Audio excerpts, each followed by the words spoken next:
Michael Smithee. Thank you very much. I'm more than delighted to be a part of this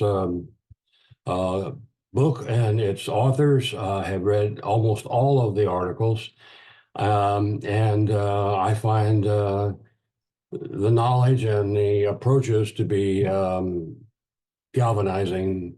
It's not often that we have people who have been part of a field for so long to be able to replicate their thinking about what's happened. And I find that this is very, very important for those who come after us, because most of the time, people today are more in the present than they are in the past. And I think that the past has a lot to offer, much as our fathers and grandfathers would say to us, well, you got to study the past in order to figure out the future, but that's not always the case.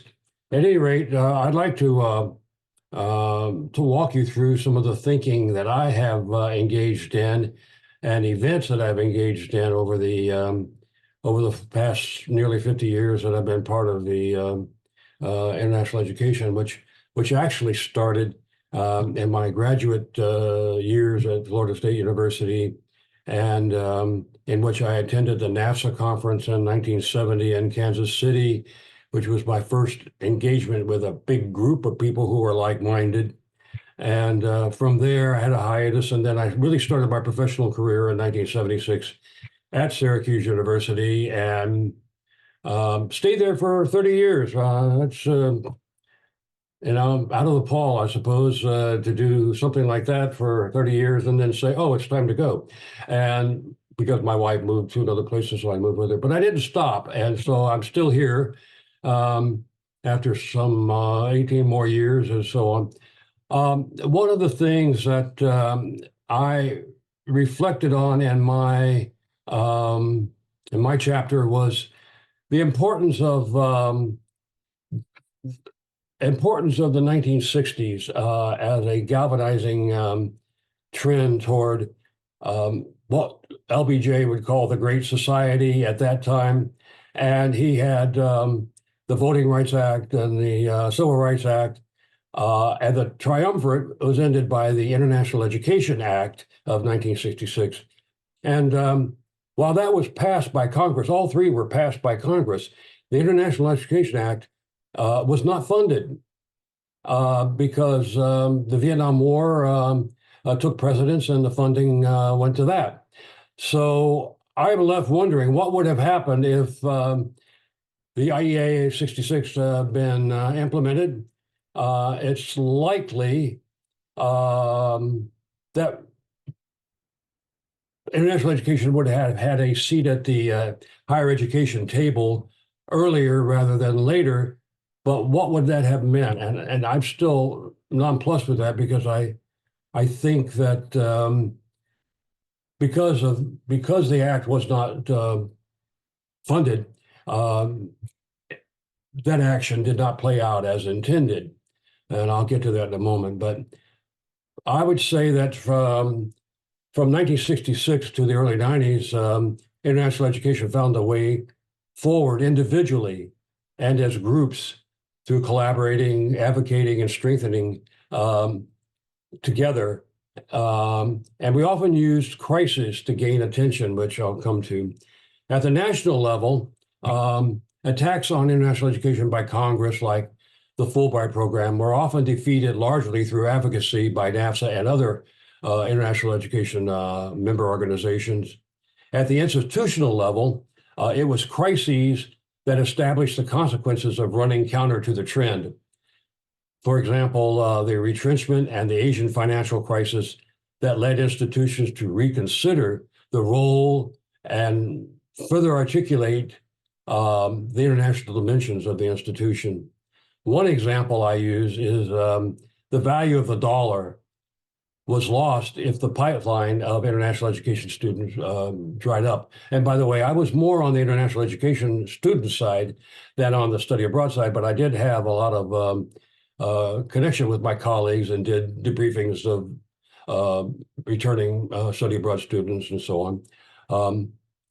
But with the idea of the pipeline of international students and the dollars associated with that. I really didn't like using that method because I felt there were intellectual and educational reasons for retaining and increasing international students, um, and the international commitment to the international education.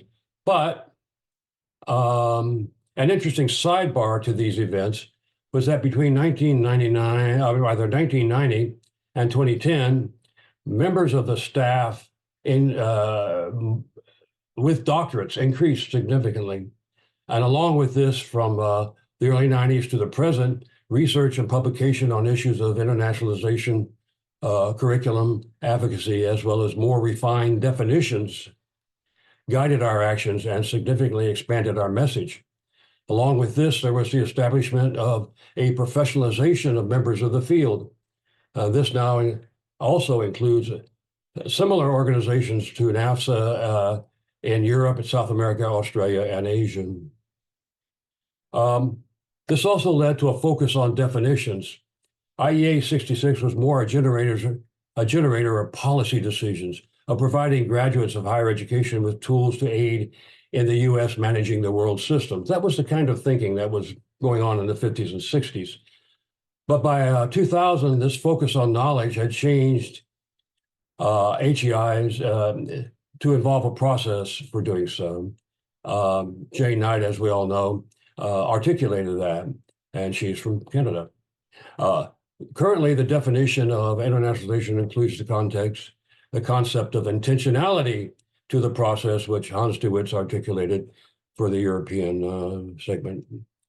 However, it was the unintentional events that galvanized international education, in my mind, and these actions, along with the crises of the 1990s and the growing number of international students seeking study in the U.S., began to set the stage for changing institutional approaches to international education. This resulted in such positions as the senior international officers being appointed to upper level positions in the administration. And with that began the seat at the table. And that was interesting because the seat at the table was what we all wanted from the time I began until the early 2000s.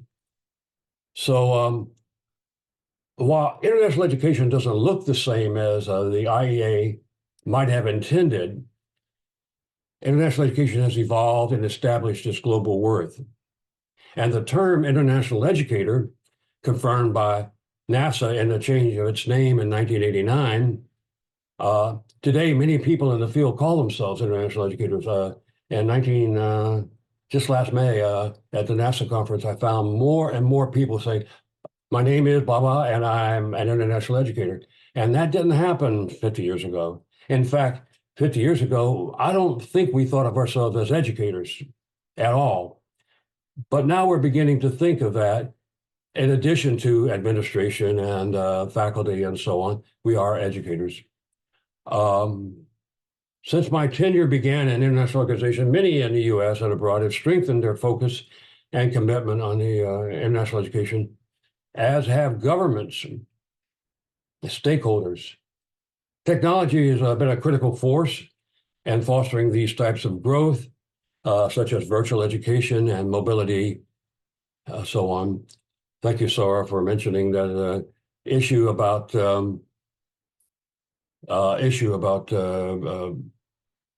immersion and technology.